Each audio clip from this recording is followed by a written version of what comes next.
लिहिलाय प्रश्न तुम्ही?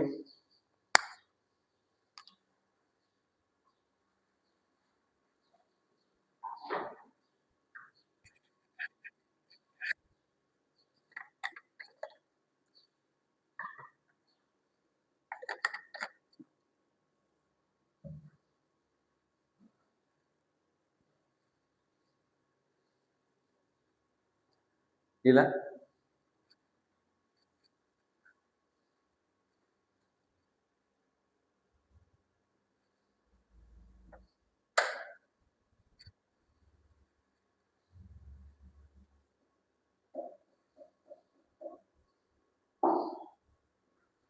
काय प्रश्न आहे रे, सांगा बरं मला. Solve the following simultaneous equation. वरील एक सामायिक समीकरण सोडवा. एक सामायिक समीकरण सोडवायचे म्हणजे आपण काल जसे सॉल्व केले आपल्याला त्या पद्धतीने काय करायचं, सॉल्व करायचं. तर काय रे पहिले, जर आपण पहिला क्वेश्चन जर पाहिला तर काय रे, 2/x minus 3/y is equal to 15. हे झालं फर्स्ट इक्वेशन तुमचं. सेकंड इक्वेशन काय रे, 8/x plus 5/y is equal to 77. हे झालं तुमचं सेकंड इक्वेशन. आता काय करायचंय रे याच्यात, आपल्याला हे जे इक्वेशन हे रिड्यूस करायचं. काय करायचंय, रिड्यूस करायचंय. आपण काय करू, हा 2 बाहेर काढू, हा 3 बाहेर काढू, इथं 8 बाहेर काढायचं, इथं 5 बाहेर काढायचं. बरोबर आहे. तर सांगा मला काय होईल रे इक्वेशन. पहिल्या इक्वेशनला 1 नंबर द्या, दुसऱ्याला 2 नंबर द्या. चला सांगा, 2/x minus 3/y is equal to 15. Equation number first.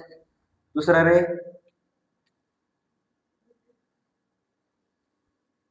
चला आपण काय करू, इथंच याचं लगेच हे करून घेऊ, 2 बाहेर काढू. चला 2 बाहेर काढला, काय झालं, 1/x मायनस 3 1/y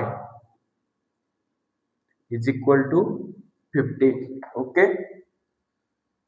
चला दुसरं एक्झाम्पल मला इक्वेशन सांगा. काय दुसरं equation, 8/x plus 5/y is equal to 77.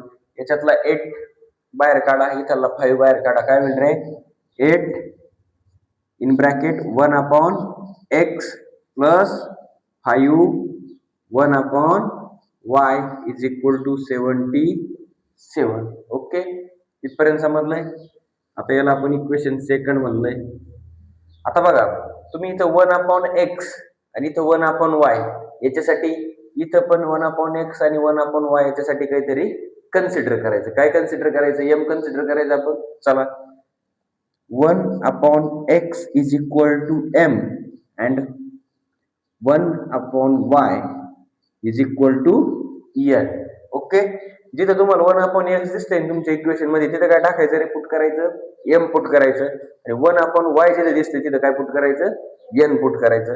मग बघा पहिलं इक्वेशन घ्या तुमचं, इथलं 2 काय रे, इथं 2m ना, 2m minus 3n is equal to 15. हे झालं आपलं इक्वेशन नंबर थर्ड म्हणायला.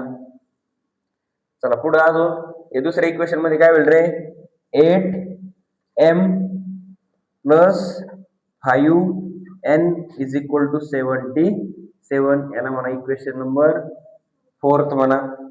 भेटले आपल्याला लिनियर इक्वेशन भेटलेत. ओके. आता या दोन इक्वेशन मध्ये कॅन्सल होण्यासारखं काही आहे का रे, काही दिसते कॅन्सल होण्यासारखं नाही. जर वरच्या इक्वेशनला आपण कितीने मल्टिप्लाय केलं तर, वरच्या इक्वेशनला आपण 4 ने जर मल्टिप्लाय केलं तर एटीएम आणि इथला एटीएम काय होऊन जाईल, कॅन्सल होऊन जाईल. बरोबर आहे की नाही.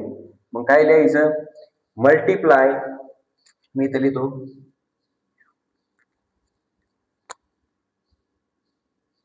मल्टिप्लाय इक्वेशन फर्स्ट, नाही सॉरी, इक्वेशन थर्ड बाय 4. चला इक्वेशन थर्ड काय मला सांगा रे, सांगा तुम्ही. 2m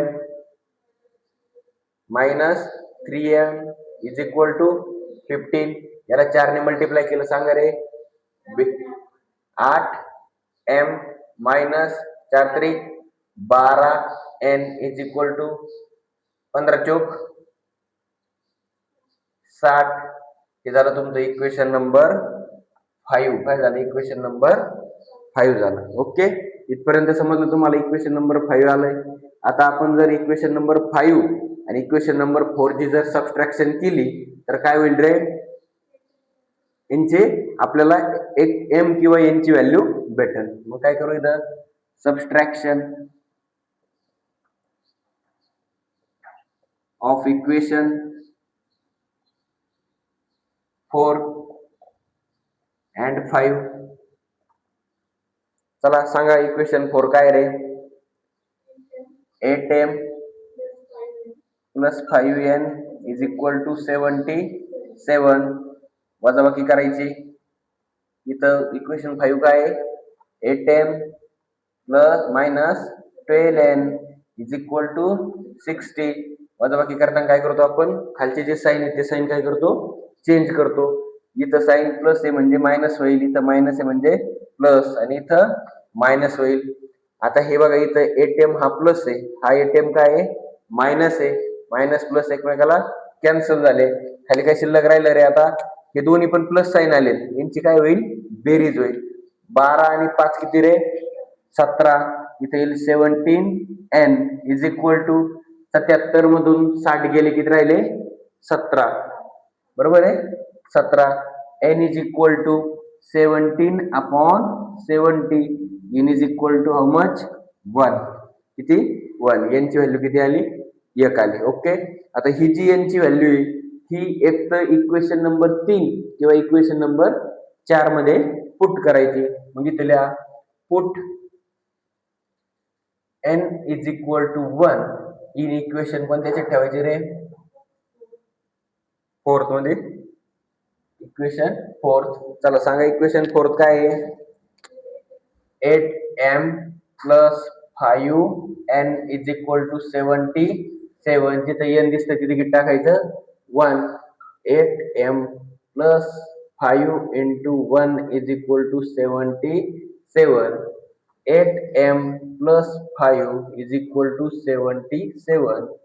8m is equal to 77 minus 5. समजतंय का? इथं हे 5 इकडे प्लस होता, पलीकडे गेल्यावर मायनस झालाय. ओके, हा. मग आता 8m is equal to 77 मधून 5 गेले किती राहिले रे? काल चुकलोय का? 77 मधून 5 गेले किती राहिले? 72. कशाची किंमत करायची तुम्हाला? m ची. 72 डिवायडेड बाय 8 किती आते? 72 रे. किती 8 72?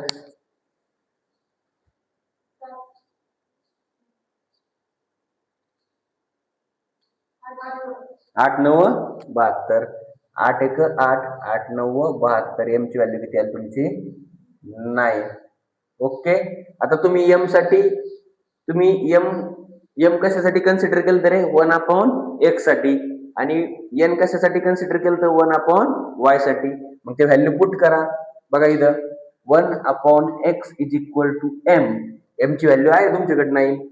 मग इथं ठेवायची 1/x is equal to 9. Then काय होईल रे? याचा छेद किती आहे? 1 आहे. याचा आणि याचा क्रॉस मल्टिप्लाय करा. 1 into 1 1 is equal to 9 into x किती रे? 9x. व्हॅल्यू कशाची काढायची तुम्हाला? x ची. बरोबर आहे? काय होईल रे मग? इकडे या 9 गुणिले इकडे गेल्यावर काय होईल? डिवाइड होईल. काय होईल? x is equal to 1/9. चला हे झालं m च.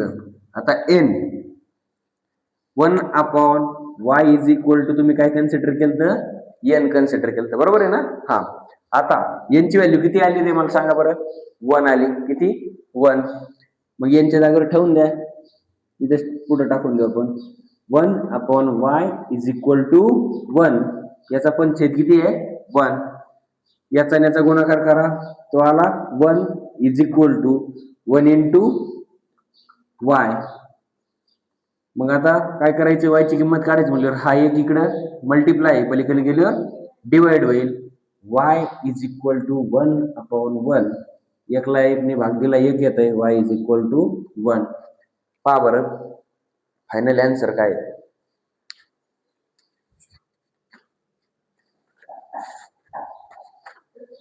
हा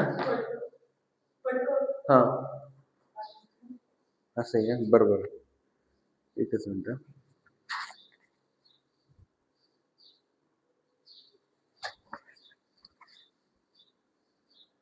प्रॅक्टिस सेट 1.4 पहिलं एक्झाम्पल उत्तर बरोबर आहे. ओके, मग इथं लिहा तुम्ही आता value x and y is equal to 1/9 and 1. समजलंय का तुम्हाला? एकदा परत समजून सांगतो, इकडे लक्ष द्या. काय केलंय रे आपण, हे जे दोन आहेत हे दोन इक्वेशन घेतलेत बरोबर आहे. 2/x minus 3/y is equal to 15. दुसरं इक्वेशन काय आपलं 8/x plus 5/y is equal to 77. आता हे काय केलं आपण, पहिलं जे इक्वेशन आहे त्याला एक नंबर दिलाय आणि आपण काय ठरवलं, त्याला रिड्यूस करायचं. रिड्यूस करण्यासाठी आपण काय केलं, हा जो 2 होता न्यूमरेटरला, तो न्यूमरेटरचा 2 काय केला आपण कॉमन काढला, बाहेर घेतला आणि इथं काय दिलंय 1/x. इथं पण 3 बाहेर काढलाय 1/y. बाकी इक्वेशन आहे तसेच लिहिलेत. 1/x साठी आपण काय कन्सिडर केलंय m, 1/y साठी n.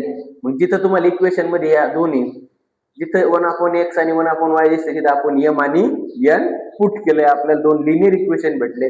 त्या लिनियर इक्वेशनची आपण काय केली, सबट्रॅक्शन केली. सबट्रॅक्शन करून आपल्याला n ची व्हॅल्यू भेटली. नंतर आपण m ची व्हॅल्यू काढली.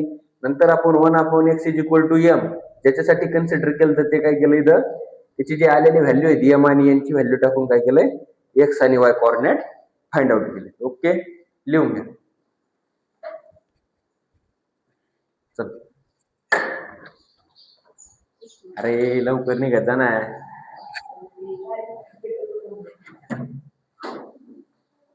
बरे प्रॅक्टिस सेट मधलं पहिलं एक्झाम्पल सॉल्व्ह करून दिलंय.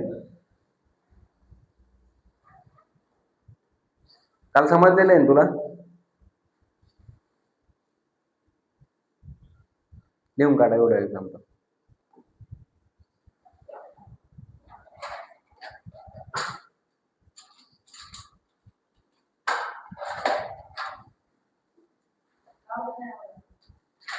भानसिंग सरांचा क्लास नाही त्याच्यामुळे नसून आलं त्याला.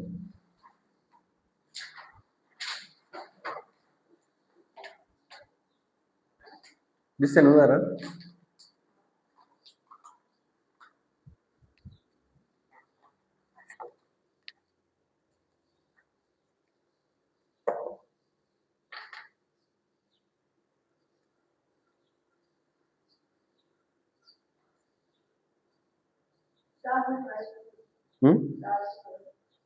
मी का गेली सुट्टी शाळा? हा इथंच आहे.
शाळेत किती तारखेपर्यंत तुम्हाला तास आहेत रे?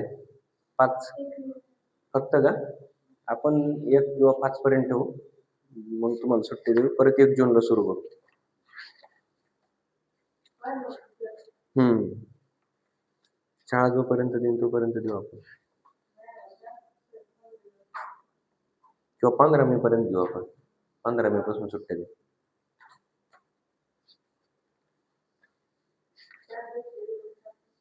हं.